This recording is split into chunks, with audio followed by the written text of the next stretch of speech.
not my problem. When I'm feeling the metal, and I'm pissed and I'm needle. When I lie and I'm missing all of the time, but I'm never sure why I need you. Please don't miss you. All right, we got a great podcast today. Wednesday. I thought it was Tuesday for some reason, but then I realized it was Wednesday. No, Um, listen. You know how it is during camp season. I don't know what day it is. It's Dog's Day practice. It's just repeat and go. Right? Like I'm losing it. I was 100% until I was like, oh, Wednesday. Right? Okay, here we go. Tis the season, buddy. Tis the season. Yep. As always, Prospect Podcast. I have myself, Coach Human here, and to my left, Coach D, and we have our great guest today. We're excited to talk about sports in general. She's become a TikTok star too, as well. A former high school athletic director, and now pharmaceutical rep, and has three sons, and is a breast cancer survivor. She's really done some amazing things. She talks about all that stuff on social. So I'm not saying anything you can't go find and see some great content on. So welcome, Morgane. Is it Morgane? Morgane Watkins. It's Morgan. Morgane Watkins. It's great to have you on. Thank you. We're really excited to talk to you. It's it's a world athletics today, and you have three boys, so you understand it all too well. Where there's constantly changing environment, it's an exciting environment, but you also have that administrative perspective where you've kind of dealt with some of these things. So we're really excited to talk to you. I think your TikToks are really interesting because, as I said before, I'm always trying to figure out when you're ready to go to war.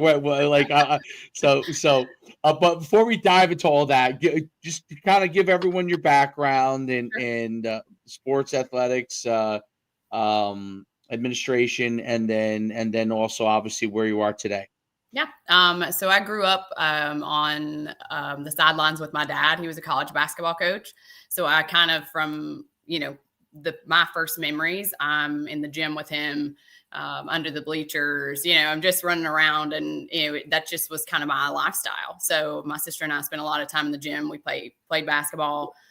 We both ended up playing college basketball. So sports has just always been, a huge part of my life. From my dad traveling and being on the recruiting trail, I can remember my mom and I listening to his teams on the radio, and just seeing, how my mom was, always so supportive of wherever he was traveling to. We would have some of his basketball players that, were from out of the country would stay with us at Christmas. I mean, it was just like, they really taught me about, that sports is about being, something bigger than yourself, and that it truly can be like your extended family, if not, considered your family. So playing sports for me was just kind of, part of life. Like I said, I played basketball, ended up playing in college. I'm a little small. I'm about 5'4", but I was a little bit mean. So that helped me, I think, a little bit. So fast forward, I played college basketball, and I wasn't really sure what I wanted to do coming out. I had a biology degree and thought that I was going to go to medical school, but it turns out that I pass out. And so that, I had the brains, but I didn't have it, the rest of what it took. And so I spent a lot of time on picking myself up off the floor when I was trying to kind of observe and see if this was for me. So I ended up getting into teaching, and I didn't have a teaching degree. I had just a biology degree, but there was a high school, Morristown East, that needed an assistant basketball coach, and they actually needed a biology teacher. So I had never lived in Morristown. I ended up moving, interviewed for the job, all that, of course, beforehand, and was hired with no teaching experience. And I walk into a classroom, teaching freshmen at Morristown East in 2006. and it was kind of overwhelming. But that's the best way to learn, I think, is just to dive right in. So while I was, and I dive in, I did. And kids will baptize you quick. Real quick. So some of the stories that when I'm talking on TikTok, like, they're true. There's been a goat in the building. There's all these things, so I do have the experience in some of those crazy stories. So I ended up falling in love with teaching. I loved coaching. And I taught for 6 years, and during that time, started a family, and then also started continuing my education. So now I'm a certified teacher, and I can see that maybe I want to get into administration and kind of continue doing those types of things. So after teaching for 6 years, I ended up finishing my master's. And in Tennessee, you take a test, and it certifies you to be an administrator K-12. So they don't really care if you're athletic director, if you're elementary principal, however that works. So I had taken the test and graduated, let's say May 15th, and then an assistant principal's job and athletic director's job opened at my high school. And this is 2011, and I'm not somebody that, is just going to throw my name in to throw my name in. So I remember thinking, like, hey, there's no way they're going to give me this job, because there's never been a female athletic director that I even knew within the area. And so my dad, who at this time is a college athletic director, he's retired from coaching. He's an AD at a Division II school in Tennessee. I call him and I'm like, I'm thinking about interviewing. And he said, I'm going to give you some advice. Don't ever interview for a job that you don't think you're qualified for and you don't think you can get. And number two, I'm going to tell you, as an athletic director, there's nothing that I do that I'm better at because I'm a man. So he very much encouraged me to apply. And I did. And I ended up kind of shocking myself and getting that job.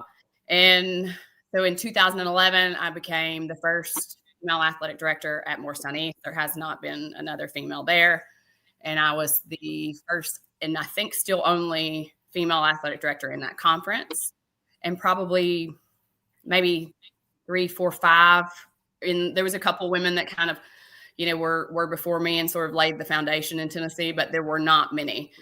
When we would go to athletic directors conferences and things, like, I think people thought I was there as like an athletic trainer or something, like, oh, yeah. No, I'm an AD too, brother. So, and I did that 2011 to 2021. So I spent almost 16 years at that high school. Some of the best memories and stories. And I loved athletic director was probably my favorite part of the job. Working with coaches, seeing athletes hit their potential, have a lot of passion for sports, and just was a really, really good time in my life. Certainly nothing happened other than my kids were growing up. And we kind of talked before the show got started that athletic director, if that job is done well, it is truly a year-round job. So there is no off season for an AD. And if you are supporting your coaches, supporting your athletes, building school culture, building a community around those athletics, it's really a full-time job. So the only reason that I'm doing anything else is because, and I told you guys, I spend a lot of time watching other people's kids do things and supporting them. And as mine got older and really got into sports and got into their own, I felt like I needed to be more present.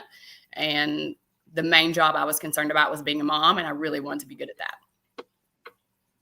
No doubt about it. That's always the toughest dilemma as an athletic director, or even when a coach standpoint, especially in football. It's so hard. You're working with other people's kids, and then sometimes you neglect your own kids if you're doing that process. And you really have to you have to make choices, and coaches have to try to figure out if there's a balance. Athletic director, obviously, it's much more difficult from a balance standpoint, at least at the high school level. But obviously, as you move up the ladder, if you coach at college, those things are full time, no matter what it is. And so there's choices, and it's difficult because you're not sure if you're doing the right thing. Like you say to yourself, If is my focusing on them actually helping them, or does it not create the resilience it needs, or by me being focused on them, um, or if you choose the other way, is that is the neglect going to cause them to not be as, I don't know, in sports as good as they could be? I Sure. don't think academically it's really an issue either way. I really do think, although I think some parent has to obviously be at home to enforce them doing schoolwork, because sometimes kids don't want to do it, but Right. they don't want to. So someone has to be enforced in that in some way, capacity wise. But athletics, interestingly enough, um, requires a lot of time from the parent, especially in today's era where they're shuffling from different things. If they're playing multiple Mhm. sports, um, Absolutely. so whereas academically, for the most part, they could do a lot of the work from home and from their computer, and if they got to read, they're it's a different aspect. Or if there's someone that needs help, they can go to Kumon or one of those things to go and get help, and there's usually one right in their backyard.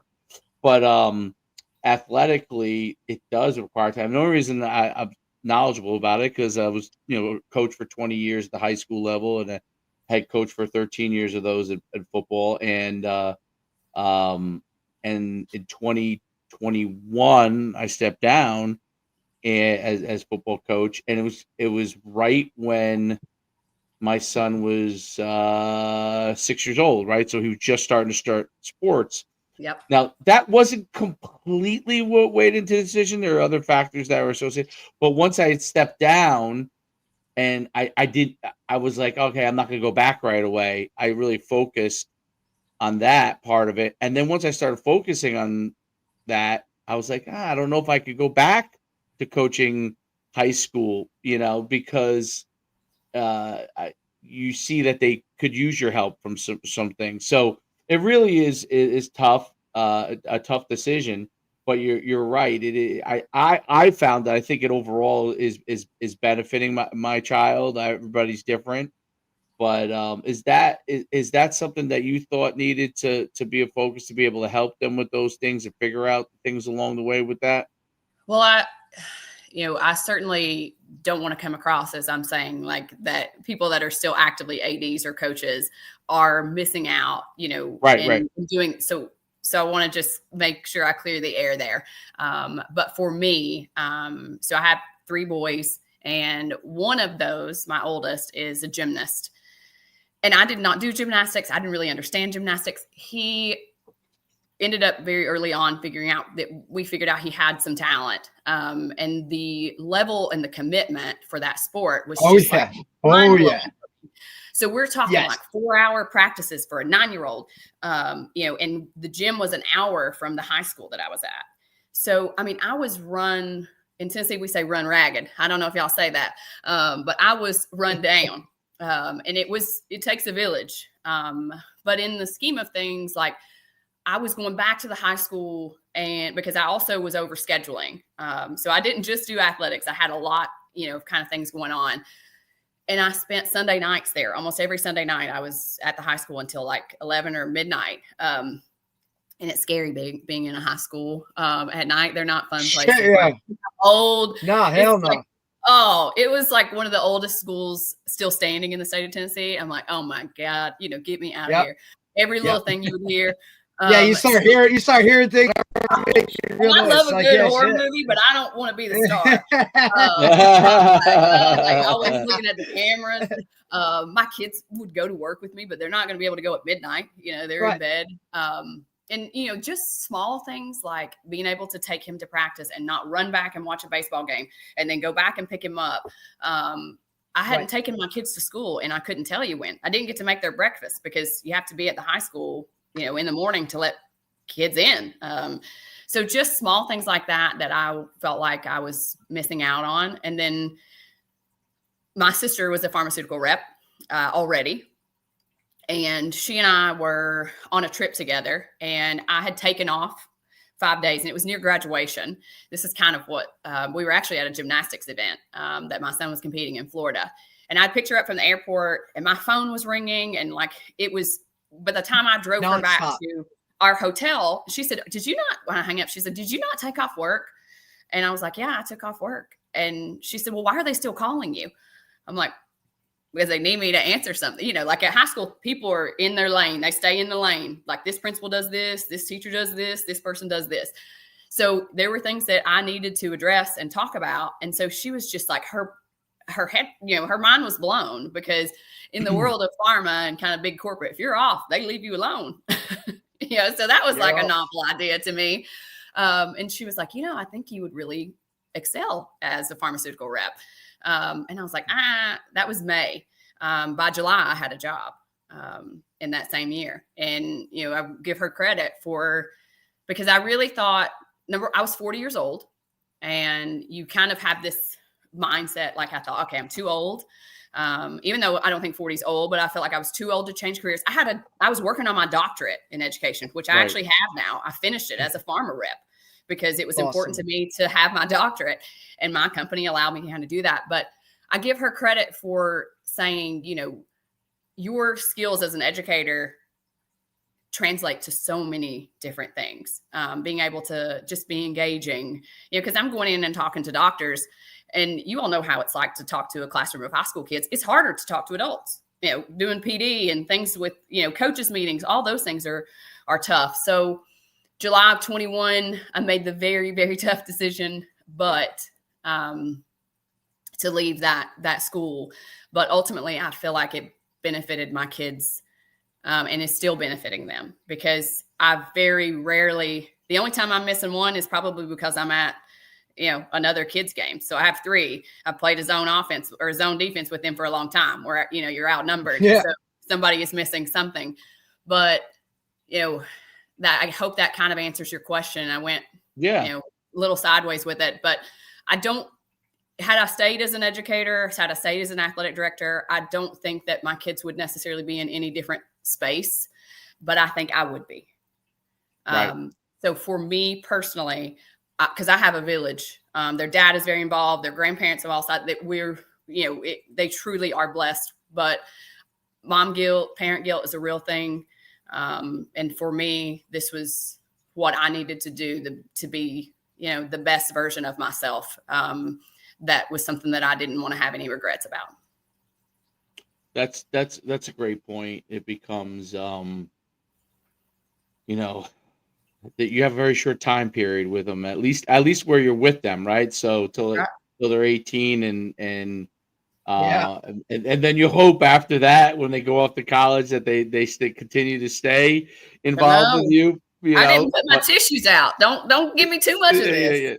That's the hardest part, and there's no doubt. But like, you know, when you first have, I have a son that's 10 years old.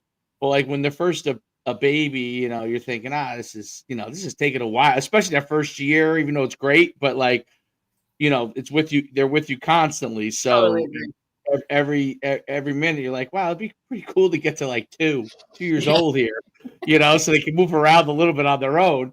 And then but then all of a sudden it like starts just going downhill fast. You're like, wait a minute, how is this happening? All right, how did we get here? Yeah, how did we get here? So you know, I think at least those first 18 years, obviously, you know, they're always going to need you, but that's the one time that they're 100% going to be with you. And it seems like a short time period, but it really, really isn't, you know. And it's crazy because I tell this to Derek all the time. When you're young and you're like, you know, 20 years old, the world seems like it's moving slow, but once it starts to get to your mid-20s, then you're late, then 30, it rolls even faster. I'm 51, so 40 was like, wait, what happened? I went to 50 fast. Yeah. So, you know, it's an interesting. So being able to be a part of their lives is a good thing as much as you can. And obviously, everybody's in different situations. Everybody has different preferences. You know what I mean? So it doesn't mean that one way is the right way, but That's right. everybody has different preferences. But you have to know what for you, and you obviously identified that what is going to have you live with no regrets and have you live with what you're able to move forward with. So I think it's really, really cool. You're some of the lessons as an athletic director, and then your unique perspective from that standpoint. Um, there were so many things have changed in sports just in the last 10 years, even, and probably five years college wise, Yeah. Yeah. Yeah, uh absolutely. but and things are always continuing to change, man.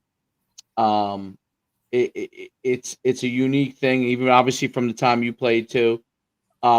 What were some of the things that you saw as athletic director, and that changed, and some of the, and obviously it leads into your TikTok too, and what you had to start to kind of get your head wrapped around, you know what I mean? That we're like, whoa, like I need to get my head wrapped around this. I need to solve this issue. We need to get boundaries on this issue. What were some of the things that you saw from that standpoint? So as far as AD would go, I really tried to be a good buffer for my coaches. I think unless people have really got into athletics at the high school level or college level, you don't see what they do day in and day out. So if I could kind of take some of that, whether it was logistics or, backdoor planning kind of things off of their plate. And it took me a while to kind of get there, because my first year, I'll be honest, I mean, I was pregnant with my third child. My head was kind of spinning. I just was sort of treading water there the first year. I don't feel like I was very helpful. My first year too, our football team was 1-9. And that's a tough spot to be in, because I can tell you the school dynamic, behavior, attendance, everything will sway with a good football season. Everything. I'm with Morgan. 100% true. Not to Derek cut you says off. this all the time. He says it all the time. I literally, like, it's look, and not to cut you off, but it's literally the best years. I've been coaching high school football now for 16 years. Add on the time I was in school. When that football season goes well, I don't care the demographics of your school. I don't care the size of your school. I don't care where you are or whatever it is. Everything else, the entire school year just flows so smooth. Yeah, you're gonna have your 100%. issue, but it's nothing. That's the thermometer for how this school year is gonna go. And talk Totally to any, in my eyes, above, higher level or a good administrator will tell you the exact same thing. It's the tone setter, man. It's the tone setter. It's the biggest team in the school. Everybody knows who most schools, irregardless of what you want to know about it, one of the first things it starts the year off. And it starts the year off. Absolutely. At the beginning of the year. You know what I mean? Like, you might win a baseball state championship, but you're sure as hell people are still going to know whether or not what you did in football. Like, that's just how it goes. 1,000,000%. And that's not even, I hate saying when people would use major sports, minor sports, and, we would try to get to say revenue, non-revenue, whatever. Every sport is important for the kid, and they all bring that value, but Absolutely. You cannot compete. Somebody says on TikTok, you can't compete where you don't compare. I mean, football just sets the tone. So, attendance, I'm talking about kids being in the building I guarantee you, if we went back and looked at the attendance rates, they were higher on years that our football program was better.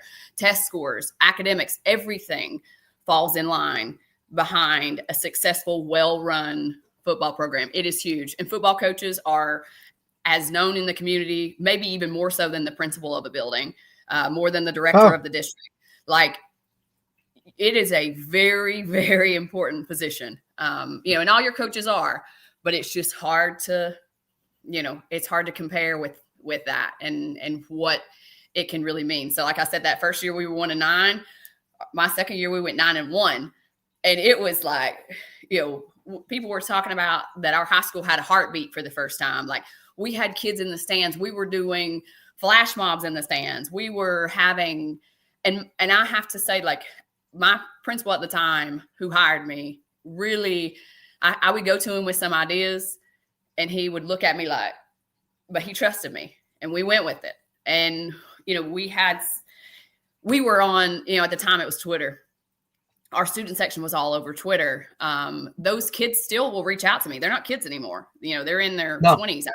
I went back and spoke at their graduation because we had that football season that we all kind of got behind, and the school spirit was so high.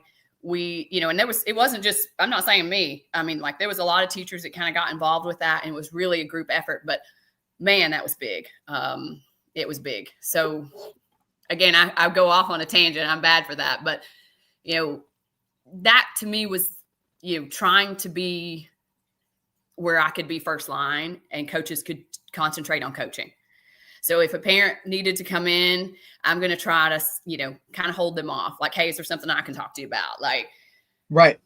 And I tried to keep coaches out of meetings, you know, unless we absolutely had to, you know, and so when and I think most of the people that I was an athletic director with and they were coaches would say that I did really try to make sure that coaching was that they could focus on. And I tried to take as much, you know, because I will tell you during COVID, I don't wish that on anybody. We lived it. Oh, I know.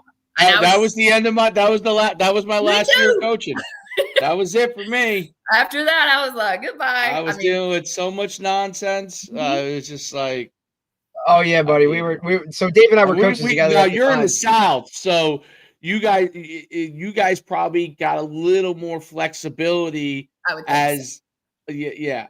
Oh yeah, here it was. Yeah, we live in New Jersey. Oh my God, like everything was a nightmare. So I bet I can only imagine all the people driving in their car, just themselves with their masks. Yes, they were living. Yes, drive. I'm like, there's no one in there.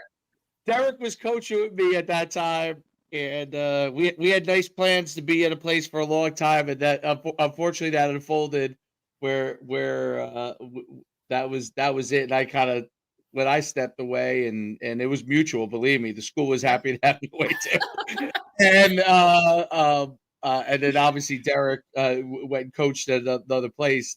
We were like, oh, that was 2 years ago. You know, we were thinking this was going to be like a, you know, at least a 5 or 6, 10-year deal, maybe. I don't know.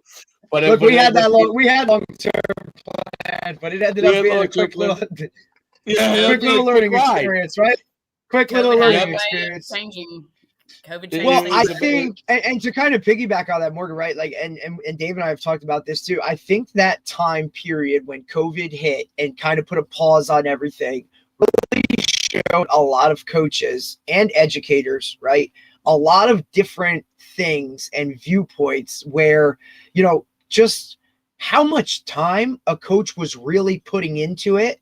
You know what I mean? Especially like you're talking football because it was spring. So there's really not your season, but it's still your off season. So we know how high school coaching is. It's 365, 7 days a week. Absolutely. Now you put pause on that, and now you start to see the time away from your family or your own personal time where you're kind of looking at it going, damn, like, and have to be more efficient with things, right? So now things that would drag out or you were set for, you know, longer periods of time, you now didn't have a choice but to condense and do less and make it work. And then people really saw like, hey, I can do this, you know, with less time, or, you know, a lot of the interactive stuff when it came to like, you know, Zoom or Google Meet or whatever. Do we really have to be physically in the building right now? Yes, there's give and take with that, and you know, in far of being in school and things like that, because there was a lot of decisions. I mean, we lost some players to other schools that were going back in person, and we were still, you know, doing somewhat of a hybrid model, right? So I just think it opened a lot of eyes into like, shit, like I'm spending all this time away from my house, away from my family, or just like this time that I have for me mentally, right? Like I can get this done, or I don't really need to do this. Like I don't really enjoy it. I like this time off. My biggest thing was the make-believe caring about what was in the kids' best interest. I thought it was all make-believe.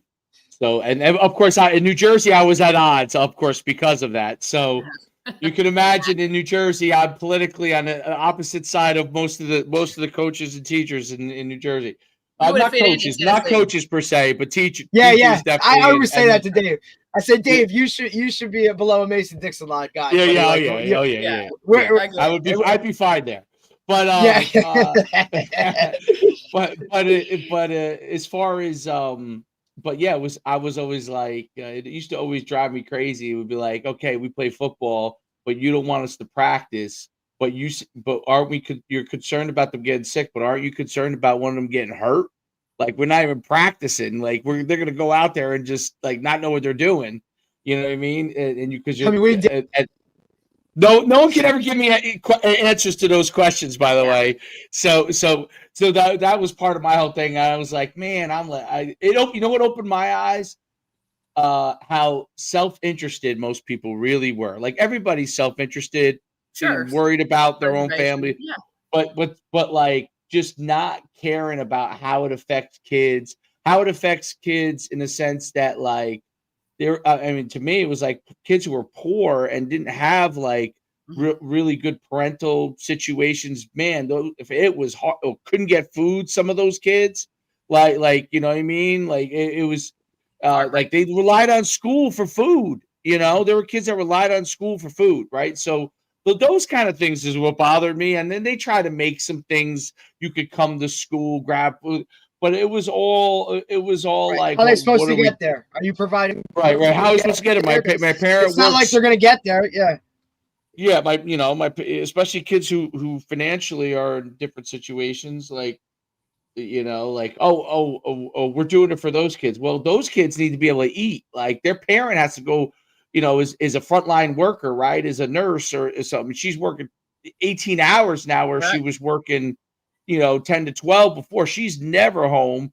And and so that whole kind of thing opened my eyes. But that's not here or there at this point, I guess. But it opened my eyes into really like how things could be. And there were obviously people on the other side that were fantastic about certain things too. But it opened my eyes educationally, at least in New Jersey, how things could be. And part of me was like, how do I? And at that point, my philosophy changed because my kid was now going to parochial school at that point because I wasn't having him sitting around, all day doing nothing. So, but it was an interesting world. I'm curious, as and you talked a lot about it, where you deal with parents, and I think this is the number one thing, like both athletes and parents and their expectations. Right. And you could talk this, by the way, not just as an athletic director, but as a parent as well. Okay. What are some of the things that you think parents need to understand about sports and athletics today in setting their own expectations? And then my part B, I'll let you answer that. But then my thing is also for the athlete as well. So I think one thing to always try to keep, I'm very competitive. Very. I want to win, and I really want to win. I want my kids to win. But I think if parents could just kind of take their own thoughts out of it and just let your kids have a good time. Most kids are not complaining. Most kids are okay, and they kind of, for the most part, know why they're on the bench or why they were taken out. And you have situations where, those kids know how the locker room talk is. Those kids know how their practices are run. They know what kind of effort they gave. Your parents don't know that. Parents can't possibly understand the ins and outs. Maybe the kid doesn't know the offense because the parent's not going to understand the offense. Maybe they just don't see them doing the little things. So I know everybody wants their kid to play, and they want their kid to have a good time. But I think if we could just genuinely take a step back and be supportive, and just support the kid being a part of something bigger than themselves, because they're giving blood, sweat, and tears, even if they're not playing every minute on a Friday night. They're still putting in the time to be a part of that team and to be a part of, again, something so much bigger than themselves. Because when you get out into the workplace, they love hiring athletes. They're not going to ask you if you were a superstar. They don't care. the fact that you made it those 4 years, part or of a you don't have to team. play, you don't have to play in college. You don't have to do any of that. And this would translate to band. This translates to, whatever it is, theater. Yep. I'm not just saying athletes, but I'm speaking to what I know. When you can be a part of something bigger than yourself and you find your role there, whatever that role may be. And if parents could just take a step back from that, I think that it would be so much easier, because like I said, I think kids know why they're not playing. I think kids know when, maybe they're not hitting the expectation of a coach for the most part. They know. And then you run into, and I would see this a lot, kids that didn't get a lot of attention, positive attention from parents. And you could tell maybe they were just seeking more attention from their parents, would sometimes, when their mom or dad were upset about something with a coach, they kind of naturally would gravitate and move that up, because that parent is defending them in some way. And they love that. Right. Feels good. It feels Like, good. oh my God, they're actually looking out for me. I'm actually in the spotlight. You got it. They're willing to fight for me. So I think that's something for, educators and coaches to keep in mind. When it looks like kids are kind of telling things, they probably are just really happy, and it feels good for somebody to defend you. It feels good for somebody to fight for you. And so I think that's where parents are messing up, and they're creating those barriers, and maybe putting a wedge between a coach and a player that doesn't need to be there. And then a couple of things go without saying. I think, when your kid gets in the car after a bad game, I've had to kind of learn this. They don't need me to tell them what they did wrong. Right. They also don't need me, we all act a fool. Again, I'm Knoxville. I had to learn it too. It's a tough lesson. It was tough for me as a parent. But, I've been to Neyland Stadium and we're yelling at 21-year-olds. Nobody wants to win more than them. Right.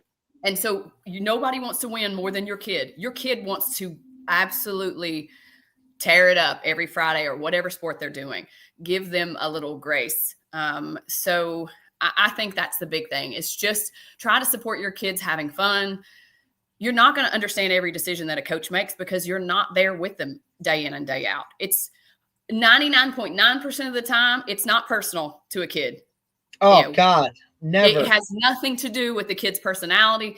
They are putting the pieces together that they think gives them the best opportunity to win. It has nothing to do with your kid. So that would be my advice. Take away that personal aspect. They're not out to get your kid. Coaches are not doing it for the money at the high school level. No. They're making pennies on the dollar. You don't got to remind me. You don't got to remind me. Good. So that would be my thing. I made a TikTok where I was going into some things with coaches, and I made a joke about, parents that want to watch every practice straight to war. And I had some parents come at me, they're like, I want to watch every practice. I want to do this. I'm like, that's okay. If you feel and your coach is okay with that. But I'm thinking about parents trying to come in and watch volleyball practice. You can't get in a building. The security is just, it's just so different. So I was more like, just kind of thinking that, but that's a good point. That's a good point. Yeah. Football is probably or baseball different. where they could come watch that and are probably outside.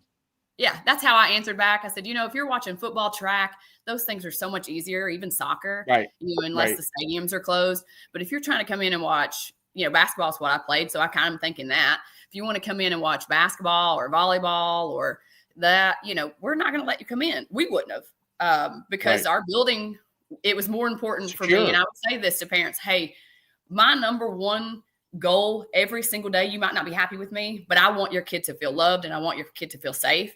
And that may not be, you may not agree with how we got there, but you're not the number one priority. Your kid is.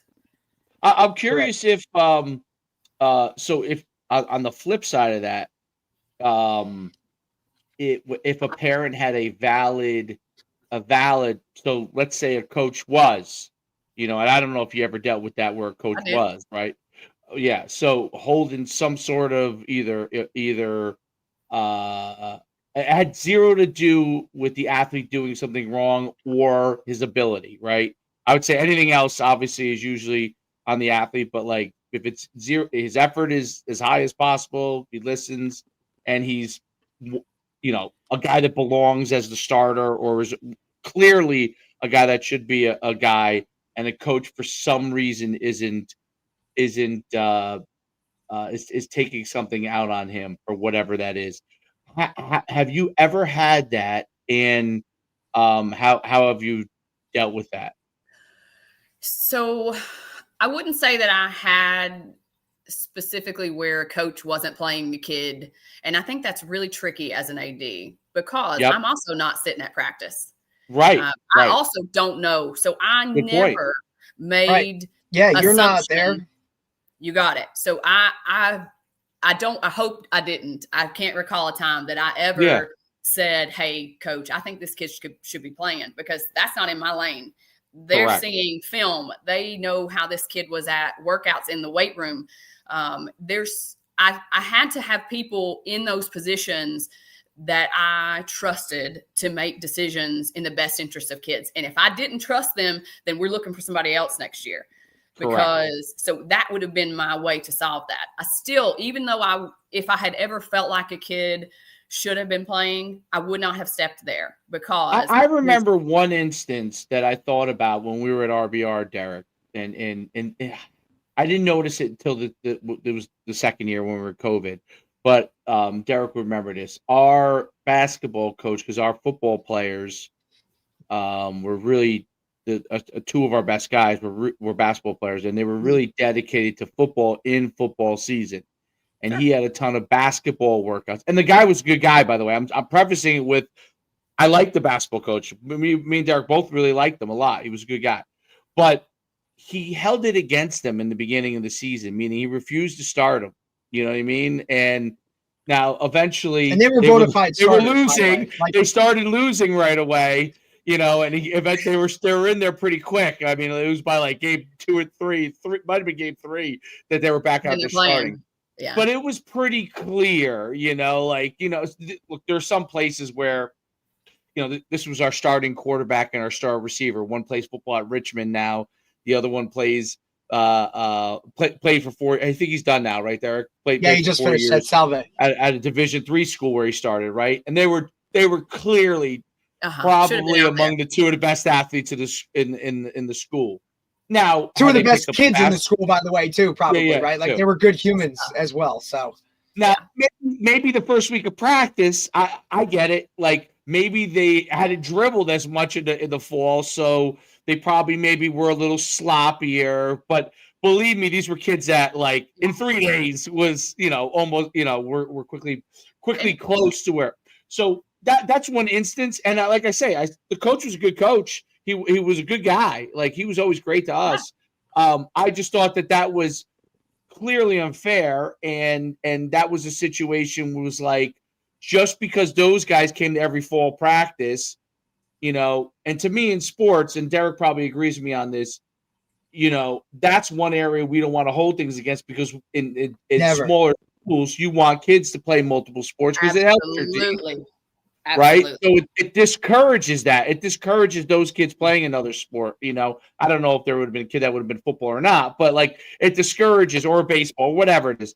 It discourages that. So, like, to me, I would have said, I would, like, as an athletic director, to me, the first thought would have been like, you know, because the parents actually said something to me, you know, the players actually said something to me. And I think one of them said something to Derek, right?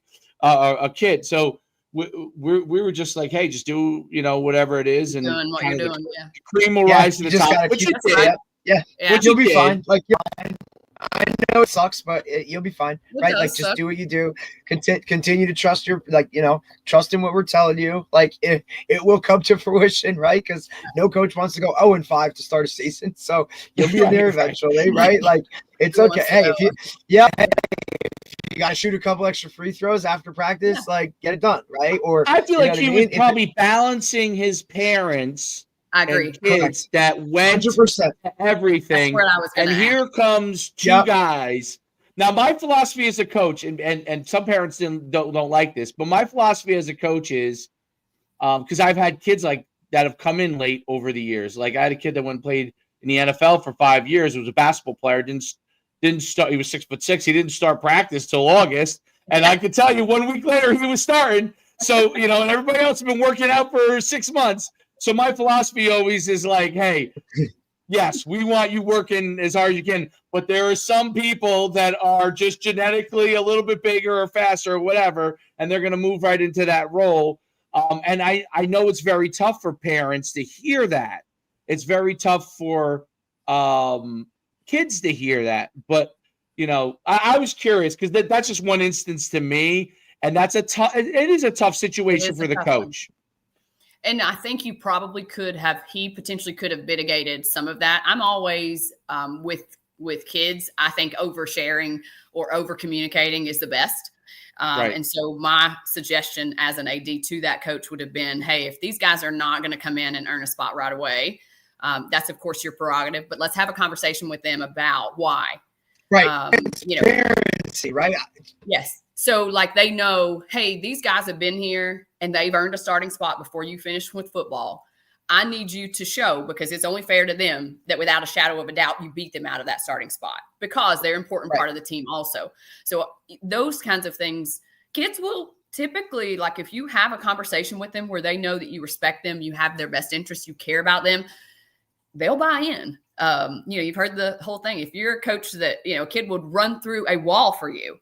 And I think that is because those coaches are communicating, and, you could mitigate so many things with just having an open dialogue. But some people, I don't know if they feel like kids are not on that level, or they just, they feel like it's beneath them to have to communicate things to people that aren't. I think they're worried about them not playing.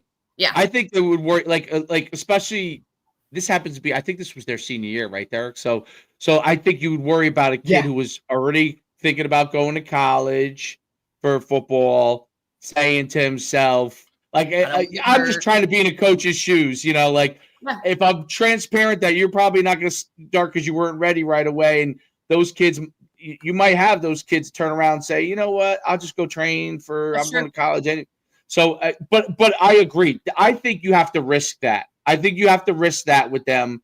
I think your answer is, I don't know what the answer was, but I think your answer is as good an answer as there possibly is, in the sense that being transparent, you have the risk of that kid saying, you know what, I'm not going to do it. We had it on our own football team where we had a superstar athlete who played hockey and played lacrosse, and he wanted the ball more. And I just said, hey man, like, our system is not the same system as last year, and our offense is a little more where our quarterback runs the ball more. He's a long ball thrower.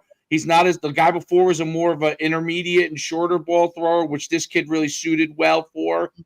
And he was like, well,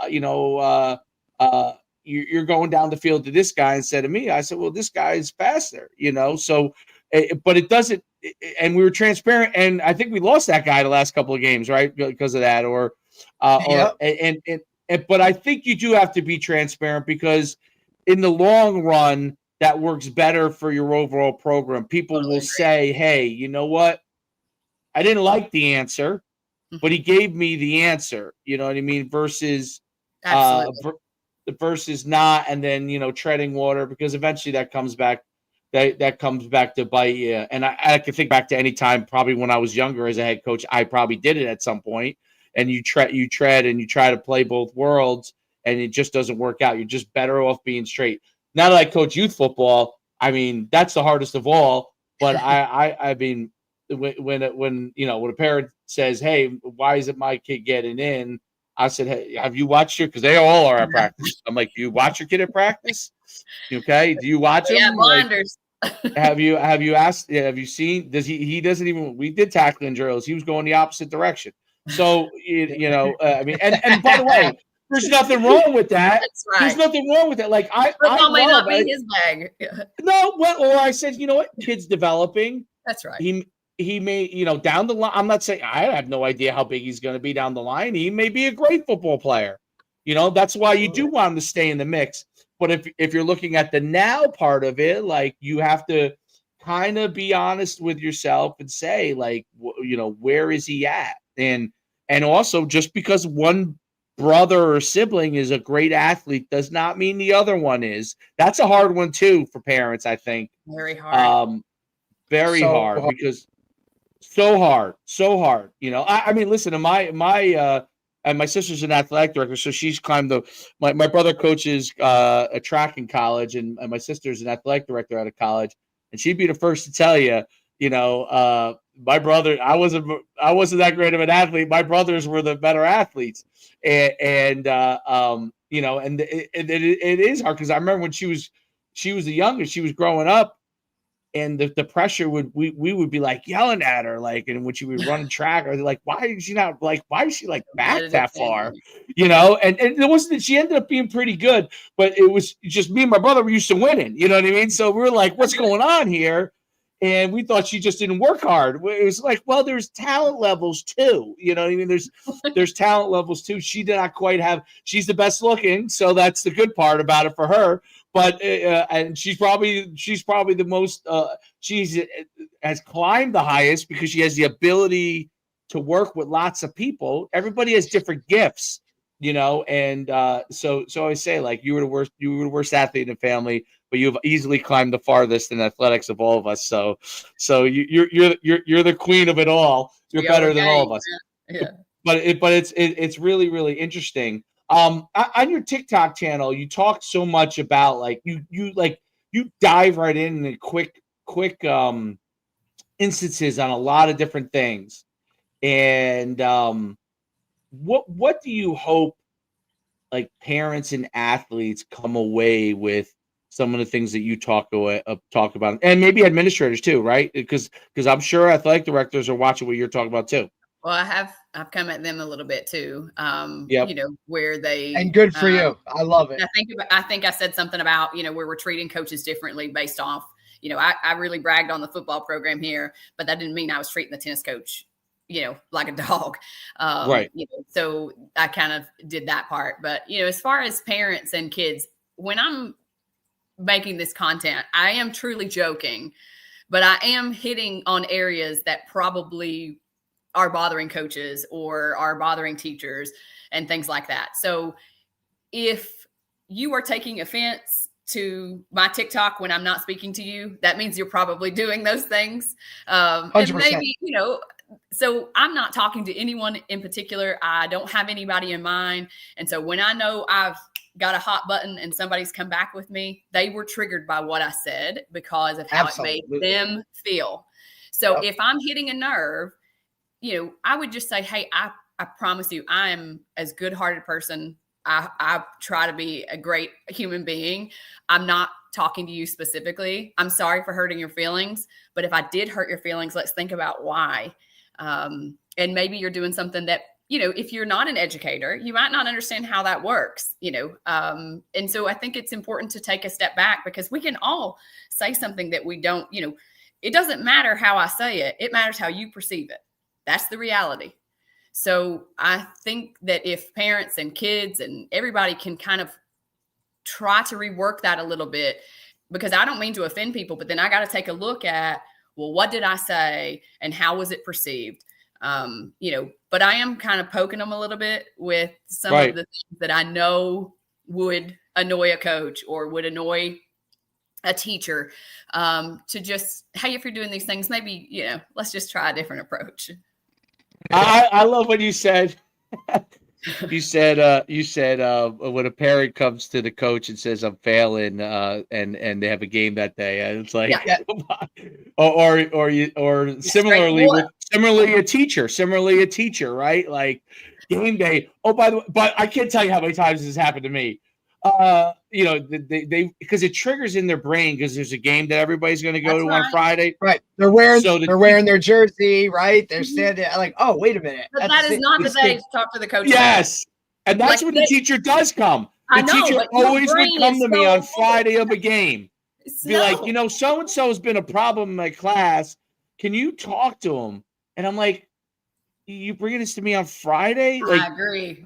And the worst part about it is, it triggers in their brain. I get why they thought of it. I get it too. Because and now they're bringing it to me. But the worst part about it is I'm getting ready for the game, so I'm gonna forget it. Okay, which means because I'm gonna think to myself, I'll tell them on Monday when it's all the game's over. I don't want to distract them for a game, and then I forget, and then the teacher's coming back again the next Friday. You know what I mean? So I thought that was really good because it was one like as a coach, I'm always quick to be like, yeah, I'll take care of it because I'm always like, hey, I'll take care of it. Of course. Yeah. Correct. Exactly. But it does happen to coaches where you're like, if they come to you on that day, you will like, I know me, I know how I am. I'll forget, like even if I write it down, like and put it somewhere, like I'm not going to see it again. And then all of a sudden they're going to come to me again. And I'm like, oh, can you just please stop giving this teacher a hard time? Just kind of gently suggest. Yes. I wasn't saying not to tell a coach about a kid failing. I wasn't saying not to talk to coaches about behavior. Time it better. Let's time it a little better. Friday night before a football game is not the time. Their brain is full. And, coaches are not losing jobs because of their teaching ability. Coaches are losing jobs because of wins and losses. So they have an additional layer of stress that a classroom teacher who has a tremendous amount of stress also has. But, coaches typically are losing jobs because of their record, even if they're great in the classroom. So sometimes, because they lose their coaching job, that can be easily taken away. They're going somewhere else. So, I just, it's just, again, something like, here's kind of what I'm thinking. Maybe we could try to do a little, because really my thought is I miss education. I love that. I was good at what I did there. I was great with kids. And I think, from somebody that's no longer there, maybe just take a few of these little nuances and we can have a lot happier, better culture, I think. And you were an athlete too. So you understand how that feels to have things brought to you, at certain times. And like, look, I always said there's plenty of coaches that really weren't great at sports per se that are great coaches. Okay. But a lot of times if a teacher didn't play a sport or really wasn't great, they may not empathize with what's going on with an athlete. And I think that sometimes they have to take that opportunity to do so. Yeah. And just empathize with it. And by the way, there's plenty of great teachers that do. There are plenty of great teachers that are really good about it. Like I could think of a couple of teachers over the years that like would personally try to help some of the football players. So the coach, like if a XYZ teacher had an issue, they would take it upon themselves. They were not even involved in the football program to try and help those kids on their own. MVPs. So it never had to never even have to come to the football coach because this person liked these kids and wanted to take care of it for them. And I always thought that was great. So obviously there's both sides of it. It's easy. Social media is probably, I would say, not only is it easy to talk about the negative, sometimes it's fun to talk about the negative too. So, so it's one of those things, but there are both sides of it that there are people that have done a phenomenal job in helping kids and stuff like that. Before we let you go, within your own kids' experience in athletics, what were some of the things, and they're still going through it, obviously, but what are some of the things you try to guide them with, from a parent's perspective, and obviously with the background that you already have, to help them to continue to improve, to be the best that they could be? Because I think people relate to like not what you telling them to do, but what you're doing in your own experiences. Yeah. We want, I think, as far as teaching my boys, we're going to be good teammates. And that translates to being good people. We're going to be coachable because, again, even as a player, they don't understand, like, my son who's playing a guard at the high school up the road is not seeing what other kids are coming in the gym and getting shots up. He doesn't know, when they're working, how they're doing, their strength. So we're not there to question coaches. And I think that's important. So I want to be, it's a fine line. I want to be someone that they can, speak to in a safe space. But I think how parents respond in that sense, because like I said, being a good teammate, being a good leader on your team and being coachable, you kind of have to have, some ways about how you communicate and going out and talking about your teammates to other teammates, going out and talking about your coach. Like we don't encourage that kind of, behavior, because that just is, that just breeds outside of, of that. And then I think it's assuming positive intent. I think that's important in any walk of life. So the vast majority of disagreements, whatever they are, is because somebody had this expectation and it didn't get met. So making sure that my kids have a voice and that they can communicate, whether, they need to communicate with a coach about something, they can do that on their own. I encourage them to have the confidence and the voice to do that. I don't want to fight their battles for them. And if my kids, I would not go to a coach about playing time, but I would encourage my kid to do that. If my kid was truly questioning, because I don't feel like I have a leg to stand on, because again, I'm not seeing practice. I'm not there every day. My assumption is that the coach is going to want to put the best kids out there at any given time because they want to win. And you're not that. But if you want to know how to get more time, that's a conversation you need to have with the coach. I'm not, I don't need to do that for you. That to me is, now I'm not talking about a fifth grader, but like we're talking about high school athletes. I've got 2 kids that are in high school. Yep. Those are conversations that they can have. And to me, that prepares them for life. So them being able to communicate, have a voice, assume positive intent. I think that helps me in my day-to-day life.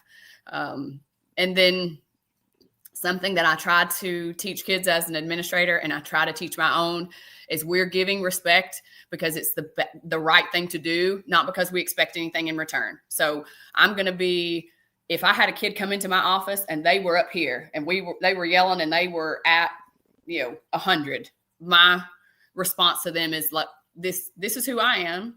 And your reaction is not going to get me to come out of who I know I am. So you can come down and we can have a conversation, but I'm going to be respectful to you, even if you don't and are not capable of showing it to me. I'm giving you respect because it's the right thing to do. And I think that that's, kind of the message. If we can get kids, coaches, teachers, everybody to just kind of fall into that, things will run so much smoother. So I'm trying to teach that to my boys. That last point is a great point. That's a tough one. It is. That very, very difficult to bring down the temperature of things, and it's so you could actually have a conversation, especially when one party is not, the temperature is real high. And it's an interesting thing when someone could do that. I have to say there's tremendous amount of credit. And head coaches obviously have to be able to do that in order to do their job, and ADs I'm sure have to be able to do that in order to do their job. But yeah, it's overall, and I think that's a big thing that the hard part at high school is that it's been already going on from the time they're in youth, and these high temperature conversations, and it trickles into high school because it used to have a philosophy where it's top down, like emulate what the top people are doing. But what's kind of happened a lot of is like a lot of emulation of what's happened at the bottom and bringing it higher up. And that's part that is important. I think high schools have a real opportunity to squash that. The really good athletic departments can really, by being transparent, like you said, and being able to set the stage on things, can squash that. And parents, I think, once they realize there's nowhere to go on this kind of thing, if they want to take their kid to another school, obviously they can. But and you're welcome to do that. Like if they don't want to comply, that they absolutely should. I say that all the time, and like people are like, "Oh, well, you could lose this kid." I'm like, addition by subtraction. Exactly. Sometimes it's addition by subtraction. So, you definitely want to do that, and I think that's real important. And I think it's a really good way of approaching it. So, awesome having you on, Derek. I don't know if you have anything else from your side. No, it's been great. It's been great. I thoroughly enjoyed it, getting a totally different perspective, from someone who's done it a certain way, and I can't thank you enough, Morgan. I know you're always busy, always got a lot of things going on, but I'm glad we got in touch with each other, and I'm glad it all worked out and we could get this on and get it done. It's been nothing but a pleasure. So we thank you so much for the time. and educating, some of our viewers on maybe some things that they didn't really think of or look at it from that perspective. So we really appreciate it. Thank you for having me. It was wonderful. I enjoyed it. Awesome. You're truly a leader. Keep Appreciate that. enjoying, keep working hard, and keep loving those kids up. You know what I mean? So I'm going to do that, and maybe I'll come to Jersey sometime. absolutely. Oh, hell. Have you. Oh, We'll see you hell. Listen, we'd love it. All right. Thank you. Take care. We'll talk soon. See you guys. Bye-bye. Bye-bye. All right, that was great.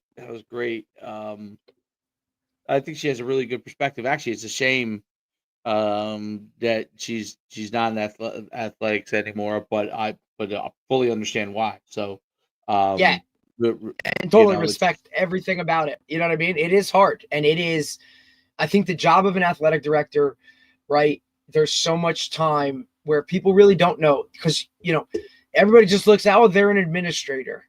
Yeah, but they're boots on the ground administrator, right? Like, and no offense to principals or VPs, but they're boots on the ground, like, school session, right? Like, yeah, but we're talking weekends, nights, right? Like, athletic director, you're traveling because, if you want to do it the right way, you need to show face at everything you possibly can. You know what I'm saying? And there is a lot of things. I mean, any type of postseason play, like, your face needs to be there. So now you're piggybacking on all school events and everything going on, plus school day, on top of extracurricular sports stuff. Like, whenever that stuff is happening, like, you need to show face.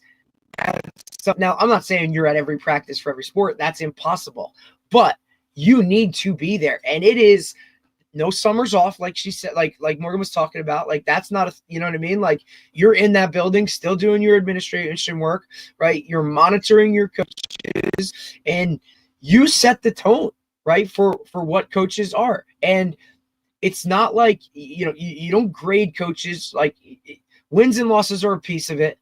But to me, it's about, our kids coming out for your program, right? Like, what are other kids within the building saying about that program, or other coaches? Because when you have an away game and it's somewhere else, right? Like, oh, this school does this or whatever it is, that needs to be in a positive light. And you monitor all of that.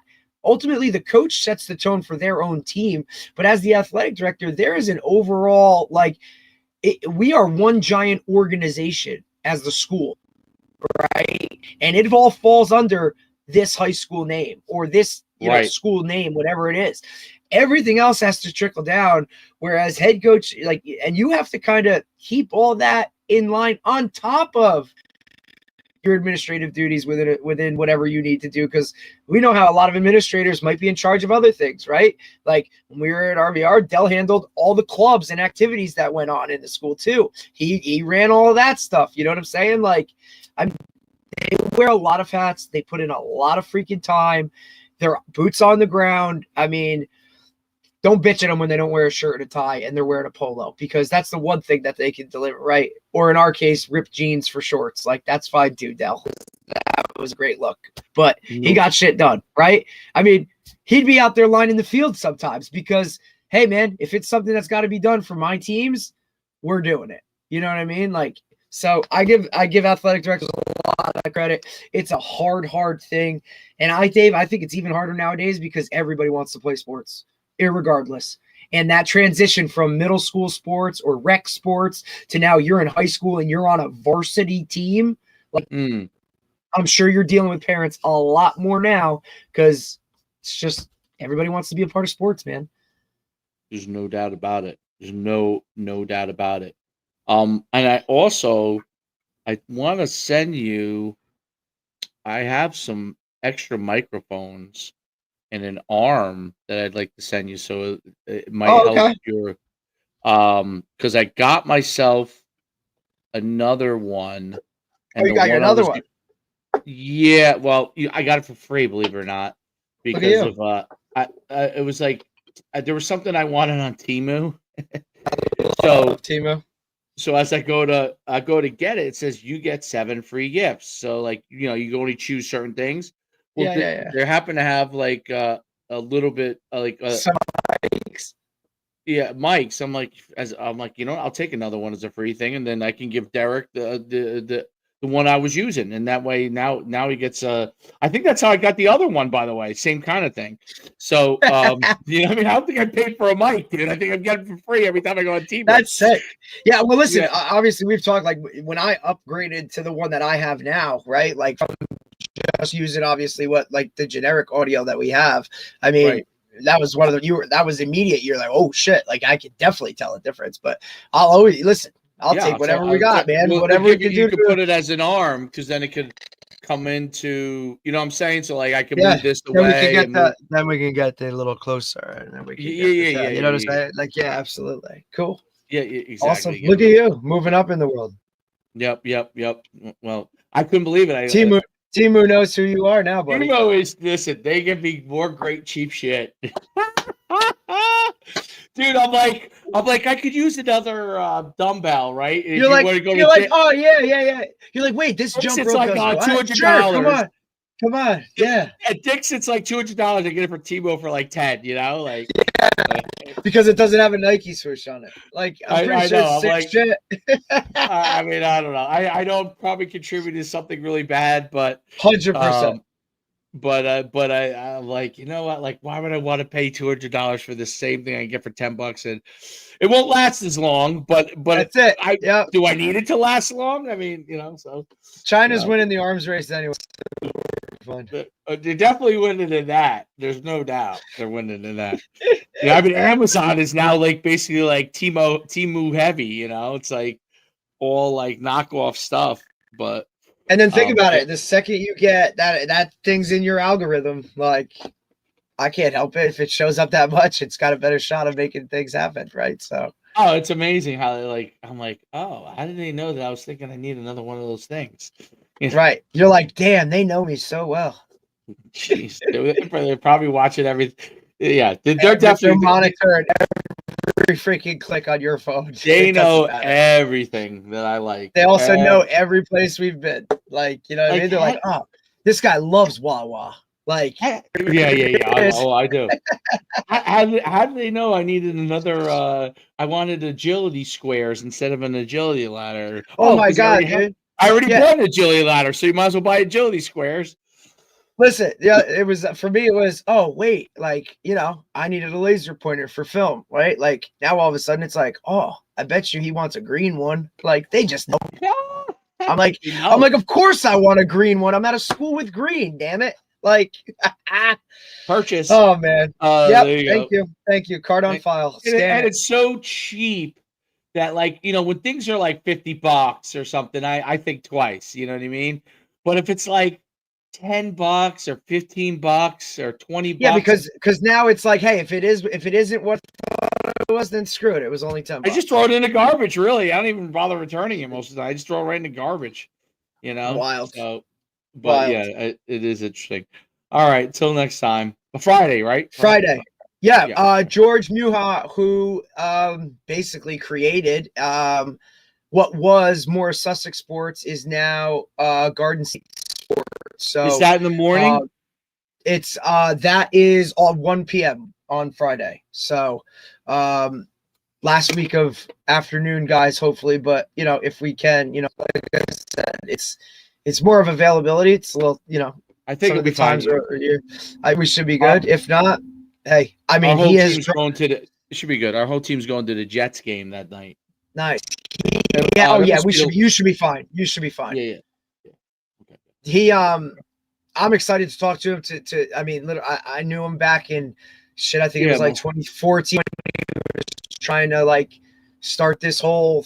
You know what I mean? Like he was getting really. He really didn't like that the newspapers weren't covering sports the way they used to, and he had built this thing into a freaking monster, right? I mean, covering every sport you could possibly think of from a high school angle, you know, live coverage, this stream, that stream, you know, I mean, they run it out of Morris County College. So it's really cool. He's got interns and people working for, I mean, it's awesome to see just like totally from the ground up. So I'm excited to talk to him. Very cool. That'll be great. That'll be great. All right. Well, till next time. Till then, all right. See you Friday.